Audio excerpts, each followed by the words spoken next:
Então, acho que eu quero conversar com vocês 3 pontos que eu tenho que confessar que descobri hoje. Até ontem, no nosso grupo de pesquisa, nós usávamos esses 3 conceitos como pertencentes a uma pessoa, e hoje eu descobri que não é. De acordo com Levy, a construção da cultura digital passa por 3 processos. Nós temos um autor brasileiro que diz que é dele, né? Chato isso, né, Cíntia?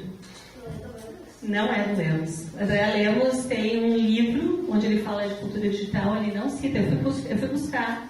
Ele não cita Levy, e aí hoje eu lendo Levy mais atentamente, estudando para estar aqui, descobri que ele usa 3 conceitos que não são dele. E isso é um reflexo também da cultura digital. Não vim aqui para denegrir um pesquisador, mas para dizer as coisas que acontecem, né?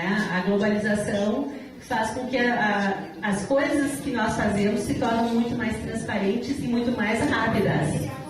Não faz isso. Tem uma palestra do Levy online, que fica mais fácil, né? Que se chama A Construção da Cultura Digital.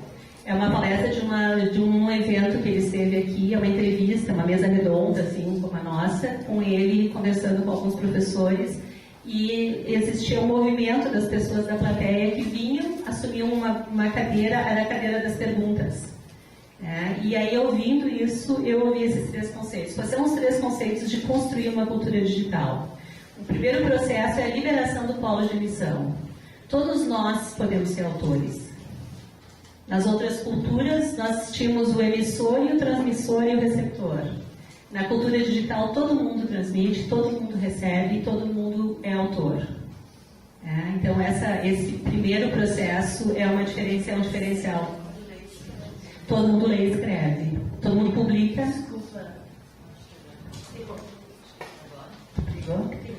Porque muitas vezes a gente fica nesse primeiro ponto, são toda essa cultura, assim, diferentes, as pessoas não vão mais ler e escrever, mas a gente percebeu, né, que a gente está lendo mais e escrevendo mais.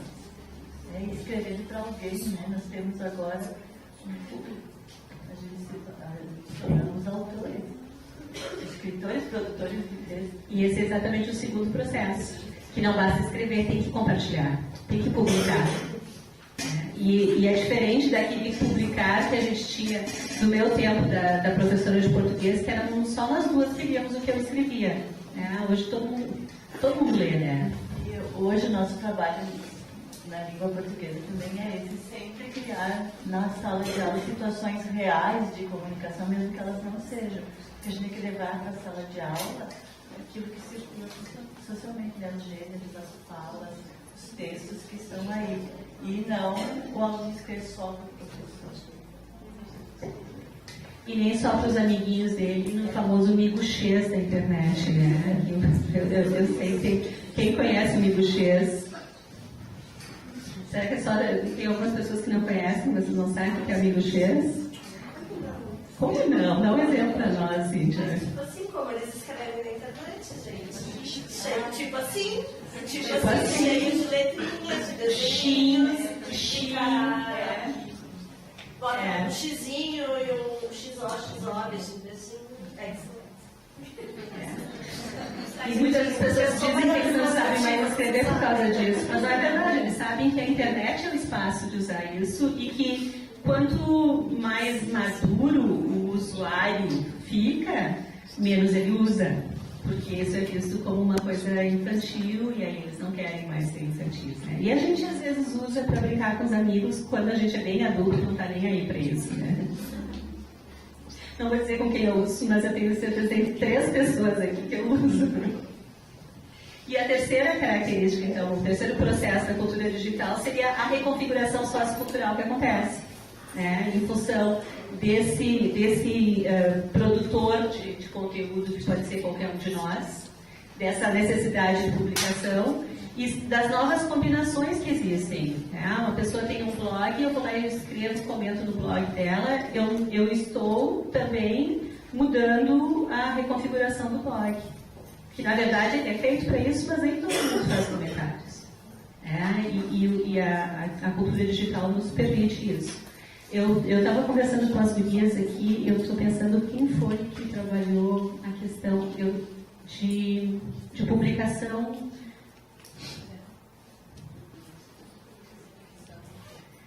Não, nós estávamos falando de escrever. Os questionários. Os questionários. Quer falar um pouco sobre isso, Patrícia? É uma coisa. Porque o que a gente faz, né? O que é contextualizar uma coisa com os nossos estudantes? O que é contextualizar uma coisa em sala de aula? Não é simplesmente inventar alguma coisa, né? Aquilo tem que ter sentido e tem que ser real, né? Próximo do real. Então, a professora, vocês me ouvem? Eu acho que sim, né? A professora de matemática do 8º ano fez a primeira vez e tudo que é bom acaba sendo copiado por colegas, né? A gente sempre divulga. Então, ela publicou no blog dela os questionários referentes ao que ela estava trabalhando com as turmas, né? Com figuras, E aí eles acessavam o blog da prof, respondiam aos questionários, né? E eles é uma atividade que a gente considerou assim extremamente simples, não deixa de ser um questionário, mas para eles foi diferente. Foi muito diferente de responder no papel. A gente ainda fez com o Caeduca, eles puderam estar fazendo os seus questionários, né? E aí uma prof teve uma grande sacada que foi muito legal. Ela pegou os questionários do Caeduca e ela montou uma avaliação com as perguntas deles. E eles ficaram muito surpresos quando eles responderam as suas questões na avaliação. E se sentiram muito bem. Isso foi bem legal, assim. Foram coisas que deram certo, tiveram uma resposta legal dos alunos. Não é nada novo, né? Não é invenção da roda. É assim, é um diferente, é a mesma coisa diferente. E nesse diferente a gente percebe o quanto o nosso aluno precisa de orientação ainda, né, Rose? Porque eles são nativos digitais, eles sabem mexer, eles têm Facebook e jogam e fazem várias coisas online. E aí a gente resolve trabalhar com eles a questão acadêmica do uso de tecnologia, de produzir um texto, de produzir um formulário, de fazer responder um formulário. O que acontece, Rose? Então, até as férias eu também era, além de professora de área 1, professora de área 2. Então, até as férias, eu trabalhei com matemática e ciências com alunos de 8º ano. E a gente estava trabalhando, então, números, conjuntos numéricos, e eu resolvi fazer um trabalho de coleta de dados com eles, para a gente poder tabular esses dados e estar construindo formulários e para eles estarem analisando esses dados. Eis que eu proponho para eles construir os seus formulários para coletar os dados dos colegas, né? Então, cada dupla construir o seu formulário de um tema de interesse deles e os colegas teriam então que responder esse questionário. Para evitar o gasto de papel, né? Eu acabei trabalhando com os formulários que estão disponíveis no Google Drive. E eles iam para o laboratório, a gente trabalhou umas 2 aulas para construir esses formulários. E na segunda aula eles queriam se sentar no mesmo computador, né? E daí eu perguntei para eles, mas por quê? Porque as minhas coisas estão aqui. E eu disse para ele, mas a gente está trabalhando no Google, está em qualquer lugar. Então, não se dar conta de que a gente estava trabalhando em rede e que eles poderiam estar acessando isso, inclusive de casa, foi assim, da gente estar percebendo que assim, eles estão familiarizados com o social, de trocar mensagens, mas que quando a gente está trabalhando efetivamente um trabalho, às vezes eles não se dão conta do óbvio, né?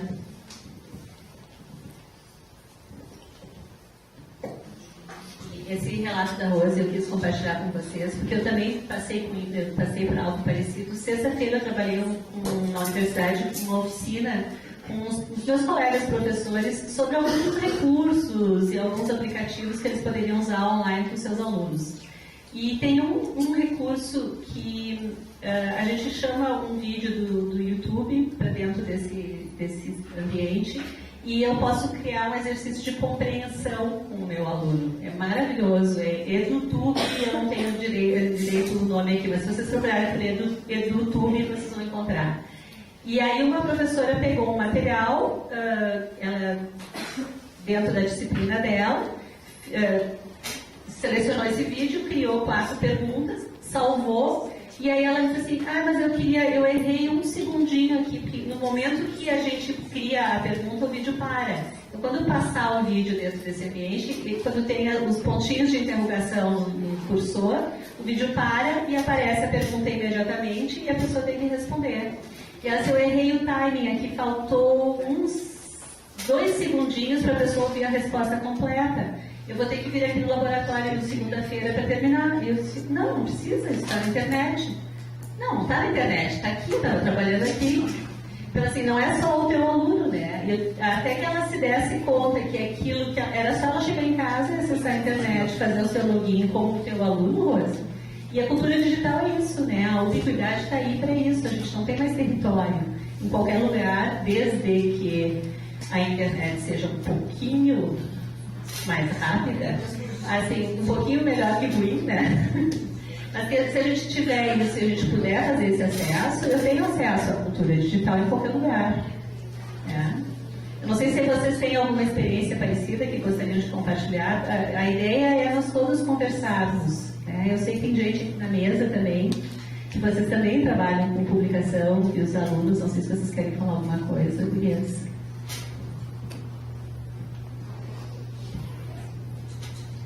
Bom, eu e a Profimara trabalhamos na Escola São Vitor, eu no laboratório de informática, a Profimara com arte, mas então ela desenvolveu um projeto, né, com o Edmodo, onde ela criou uma plataforma, então, né, e levou algumas turmas, 5º anos, 8º anos, também 7º anos, para trabalhar algumas questões mais relativas à arte. Mas assim,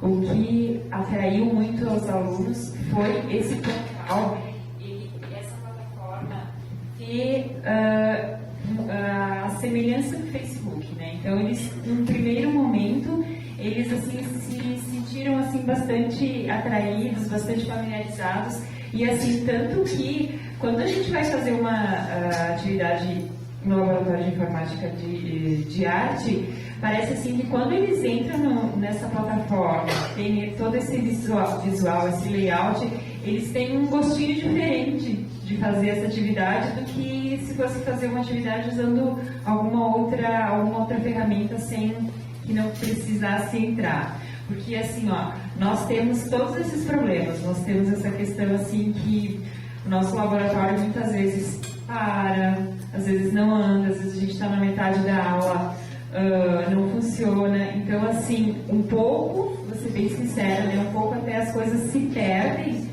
porque, e até nos decepciona também, porque a gente tem uma ideia interessante, enfim, uma atividade, um programa, e às vezes tem que parar com tudo, né?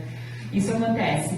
Mas, voltando ao assunto, então, assim, mesmo eles estando já há algum tempo familiarizados com essa plataforma, e sempre é falado para eles que eles podem acessar essa plataforma de casa, que eles têm o seu login, que eles têm a sua senha, que se eles não conseguiram ver o vídeo aquele dia, eles podem ver em casa. Tem assim, eles não vão para casa e quando eles vão para casa, eles não acessam. Eles acessam a plataforma com as atividades na escola.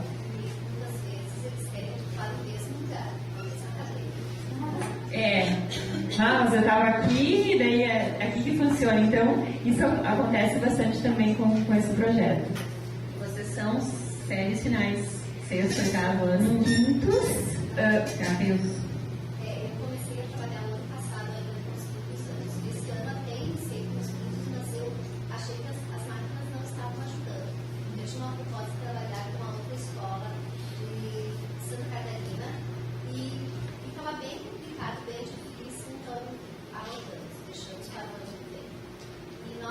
último ano de manhã com os oitavos anos.